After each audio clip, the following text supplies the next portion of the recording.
Sri Sai Ram. Sai Brahma, Sai Vishnu,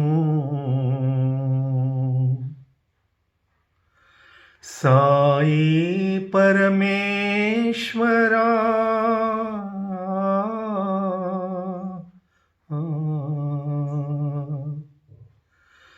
Sai Parameshwara,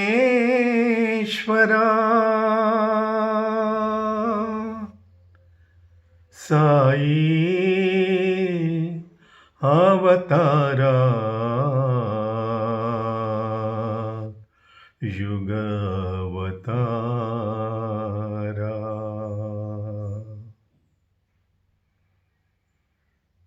Om Sri Sai Ram. Yesterday I mentioned about Sri Subbarao Garu, a great scientist and a sage. A rare combination. He represented India at United Nations, I believe in some scientific department, some portfolio. He was a great scientist as well as a great sage. His father was world scholar of that level of all the Vedas. He was an authority. Officially, even there is some official institute at Kashi, I believe.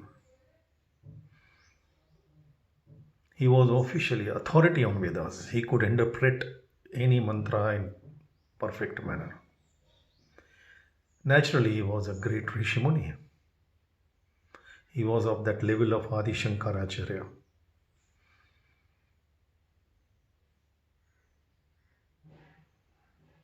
Once Subbarao Garu, in presence of Swami at Trivrindavan, Swami asked him to speak to students.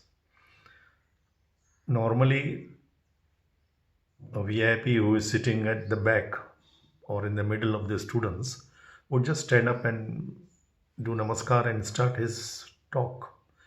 But this time, though he had spoken many times in presence of Swami at Swami's command, he came forward and whispered something to Swami, and Swami blessed him. Yes.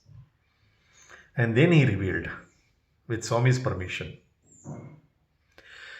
He said his father, I believe his name was Sheshadari Rao, if my memory is right. Many years now, it is 30 years.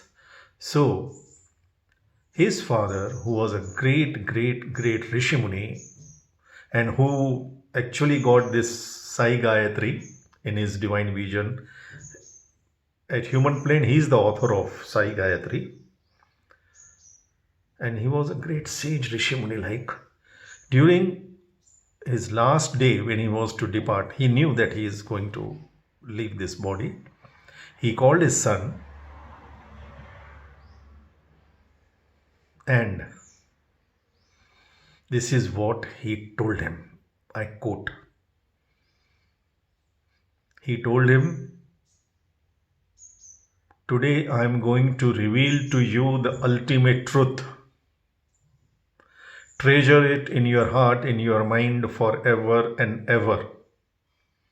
This Satyasai, Bhagwan Sri Satyasai Baba, is Param Brahma, Para Brahma.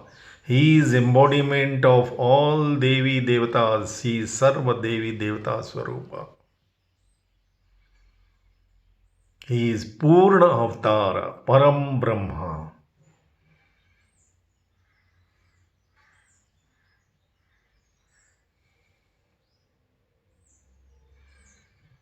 And he breathed his last.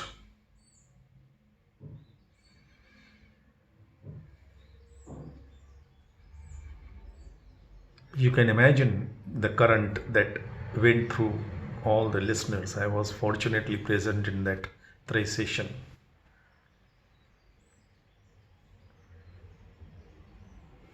And he sought Swami's permission and blessings because he said in his own words, my father revealed to me this ultimate truth, telling me to treasure it in my hearts and in my minds forever and ever. So I wanted to seek Swami's permission. Who else could give me permission to reveal this? That is why, brothers and sisters, I repeat often, in the words of that Russian scientist who saw infinite aura of pure love, divine love, the intensity, the range emanating from this God, that this God is actually hiding His glory, His powers.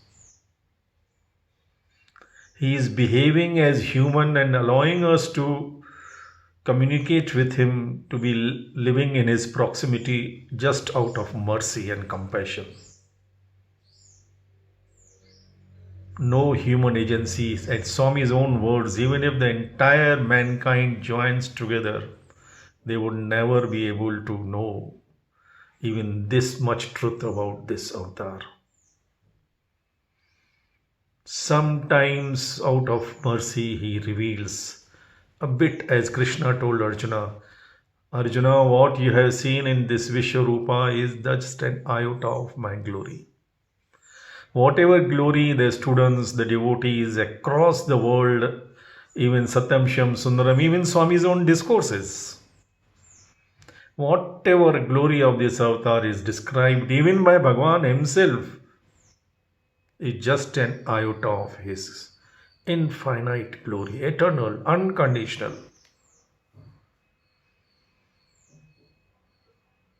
We have to be just grateful every moment of our life that we heard his name, that we saw him, that we could communicate with him, that we could touch him, feel him, smell him.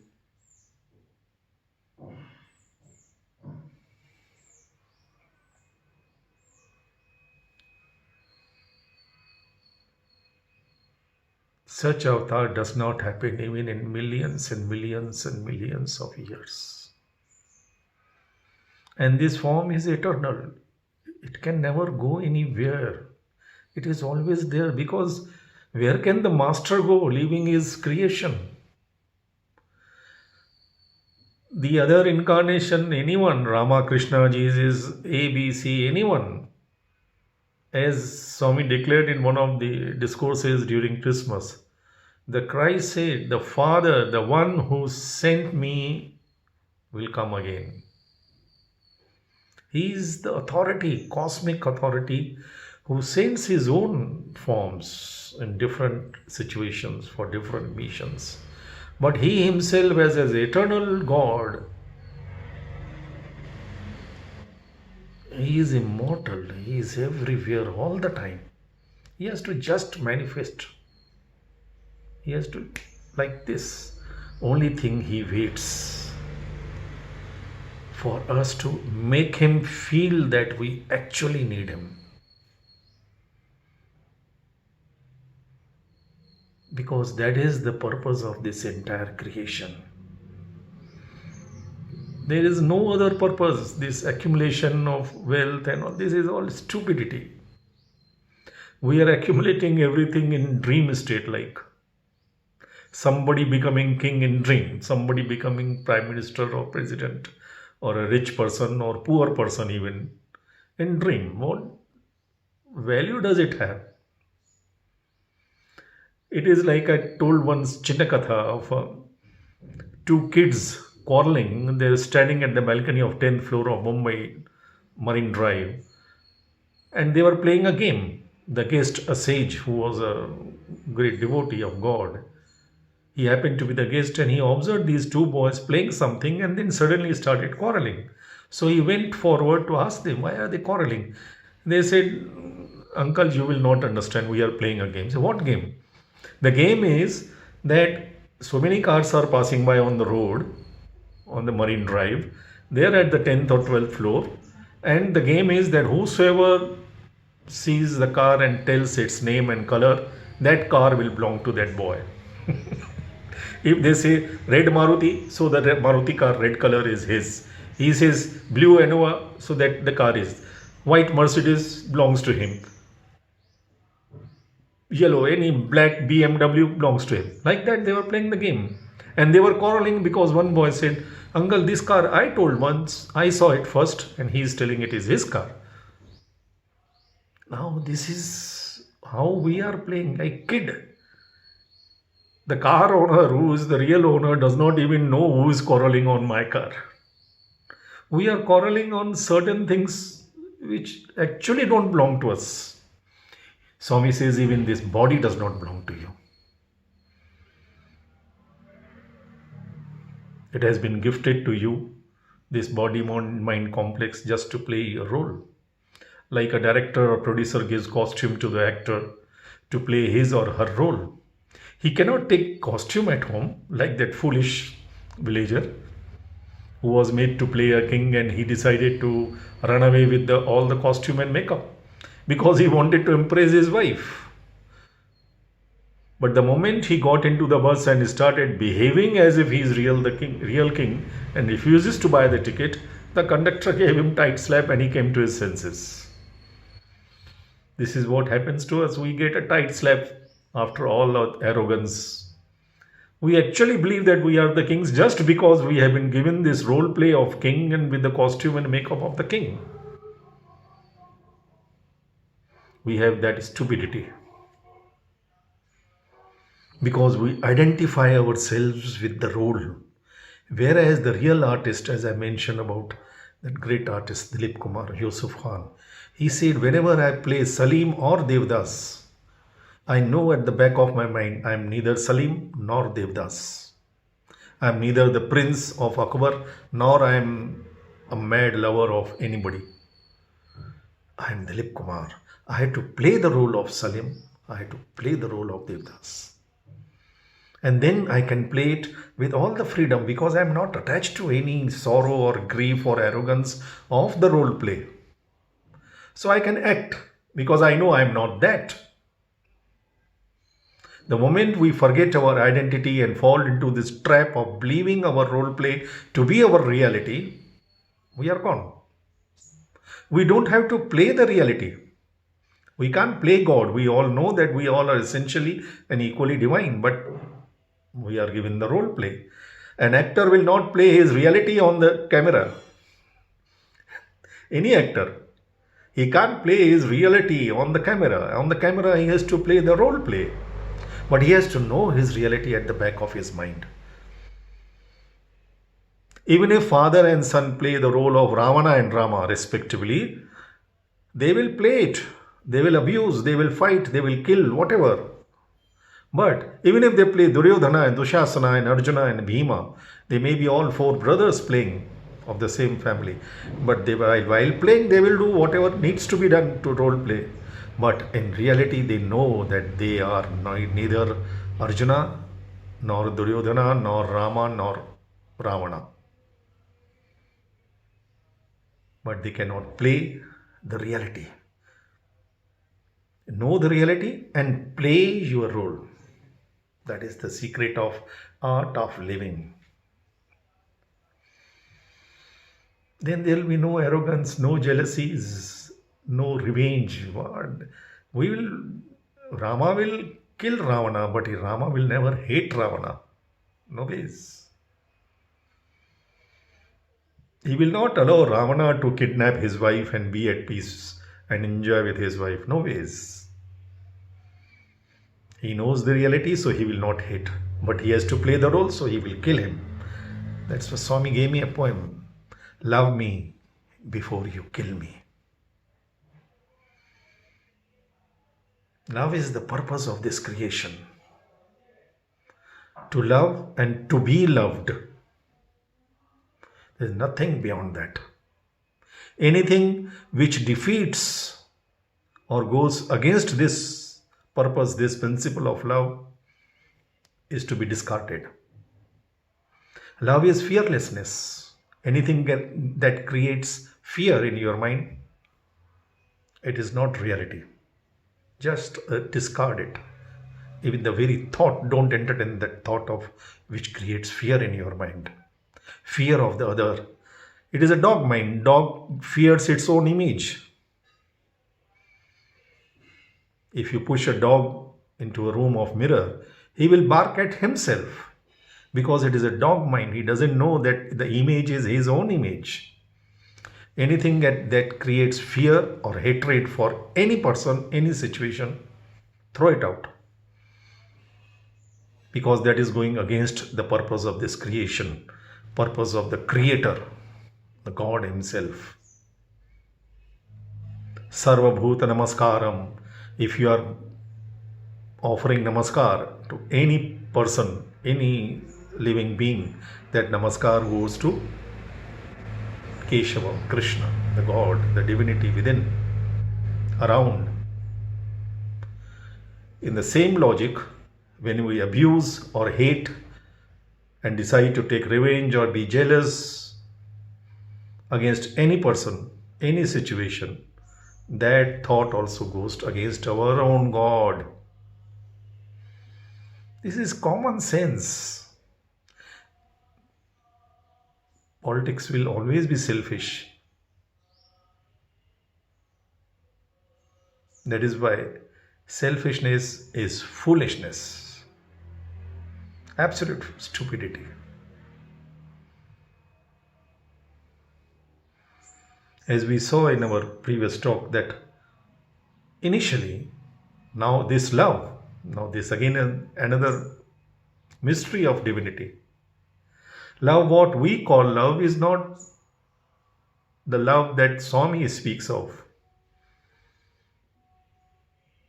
We have been programmed with this language, Valentine Day love and all that. That is anything else but love. Love is supreme, pure, divine, selfless. Love is sacrifice. Love without sacrifice is useless, as sacrifice without love is meaningless. Love gives. Love is Radha Bhakti. I belong to Krishna, Krishna belongs to all. I belong to the nation belongs to all. Rukmani, the arrogant bhakti, the Ravana bhakti is Krishna belongs to me. The nation belongs to me. That is arrogant bhakti of Ravana bhakti. We have to develop Radha bhakti. Love believes in giving, giving and giving, forgiving, forgiving and forgiving. Lovers are not beggars. They will never seek anything, even from the beloved.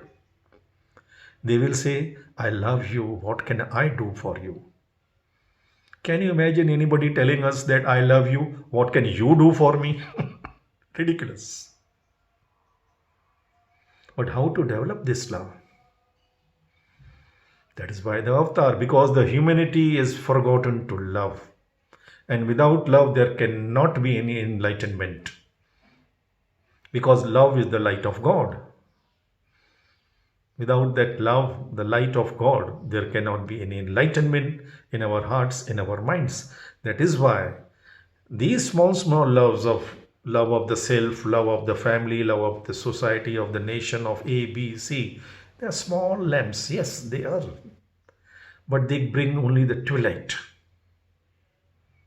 And in the twilight, we can see the rope as a snake. That is what happens to the entire humanity. And that is the purpose of this avatar, to enlighten our minds and in our hearts with His love. His love, the power, the selfless. For love to be selfless, it has to be fearless and limitless. And for it to be fearless, it has to be universal and limitless. That universal love we have to develop. But how to develop?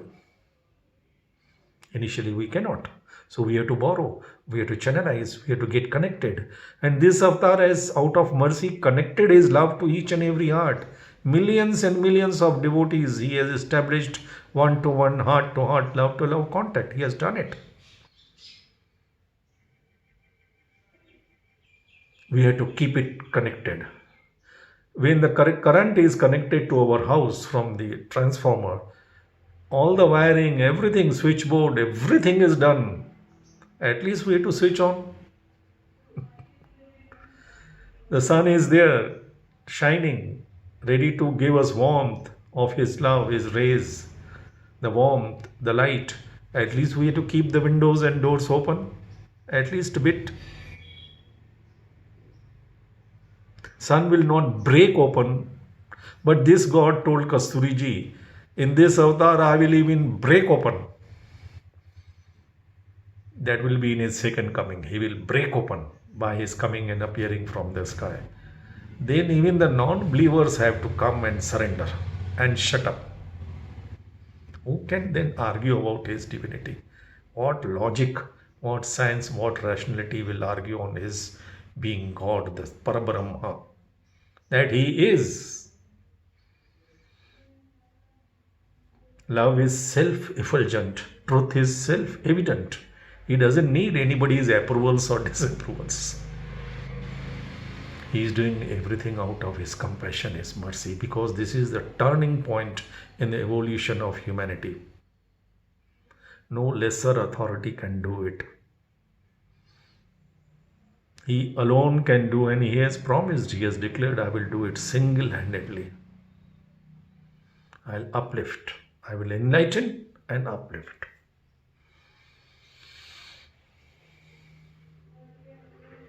Now there are stages.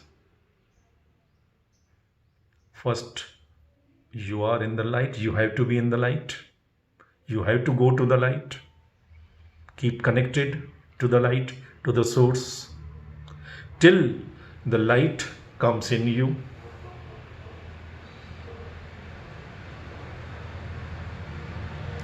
Till then you have to go to the light. In olden days, when after the partition, our parents say, they used to study under the lamps. Even Vivekananda, Dr. Ambedkar, or many stalwarts during the British era, when there was no light in every street, or they would go out. There was no individual connections. They used to study under government lamps on the road. Till the lights comes to you. First you are in the light, then light is in you. It is in process, it is an effort. Every bud cannot blossom every morning when the sun rises. Only those who are ready will blossom, others will have to wait. But this God has assured that we all will be saved. That is why in my yesterday's talk, I mentioned even those wrong persons with wrong intentions who come to attack the lady in the plane or the girl in the park, or even the dacoit who came to attack Swami himself or the boys on 6th June. God showed them his light of his love, his presence. And once the soul sees the light, it surrenders. Even Ravana got moksha because he saw the light. He was waiting that all his Rakshasas should get killed by Rama's army so that they get moksha. So once we are able to transmit his love even to so-called evil people, Swami doesn't call anybody sinner or anything. He says, you are Divya Atma Swaruplaras, you are Prema Atma Swaruplara. It is sin to assume that any one of you is a sinner. That is the game of the mind, passing cloud. Today's Ratnakar can become tomorrow's Valmiki. Who knows? Or today's Valmiki was Ratnakar in previous birth. That is a process. That is his game. Somebody, can you write a Ramayana without the role play of Ravana or Mantra or Kaikai? No ways. then nobody will read that Ramayana even once. Then there will be no role play for Shabri and Hanuman and Sugriva and Jatayu. This is the drama that everybody has to play his or her role play. No one is evil. There is no evil. Like there is no darkness, it is just absence of light. Darkness by itself does not have its existence. Evil has no existence by itself. It is only absence of the nobility, the goodness that is dormant. It has to be activated. Utishta Utishta Partisha, Utishta Jagati Pate, Utishta Karuna Purna Loka Mangala Siddhe. We have to just fill our hearts with His love till we become His embodiment of love that we are. Every bird is a flower, a fruit, but we cannot eat the seed. Every seed is a flower. Every seed is a fruit. But we cannot offer seed at the altar of God. It has to blossom. We have to tap our own divinity. Initially, we have to channelize His love, but we cannot give what we do not have. So first borrow love from Him, keep connected till we actually become His ambassadors, that we can transmit His love. That love will do miracles. And with His grace, I have not done any sadhana whatsoever in my life. Nothing. I don't know meditation, nothing. Only love Him intensely, like a madcap. We love so many things like mad people. We love our food. People say, I love this dish, I love that dish. We love our house, our dress, our children, our wife, our girlfriend, boyfriend, ABC, what not. Our money, our wealth, our power, our position. All passing cloud, all blind powers. Why not love God, the real power? This is the only power that does not blind us. It actually enlightens us. Every other power would blind us. We cry for those who would never care for us. We care for those who would never cry for us. This is the foolishness of this age. We have to come out of it. At least aspire to come out of it. He will help. Love Him intensely. Just sing one bhajan every day, I repeat, exclusively for Him. Close yourself. Whatever voice God has gifted you with, it is His gift, isn't it? We all are not born musicians. We cannot compare ourselves with the angels, the students who sing for Swami in Radio Sai. They are angels. They are gifted. But everyone is gifted with voice. Whatever. Sing for Him. That will make Him feel personal. You will bring the universal God to become your personal God, because you are personally offering what pleases Him the most. Singing His bhajans, His glories with love. Without any expectations. Lovers are not beggars. Lovers are givers. Give your love to Him unconditionally. You have Him. Like Surdas said, you can capture Him. You can actually bind Him. Jai Bolo Bhagwan Sri Satya Sai Baba Ji ki Jai.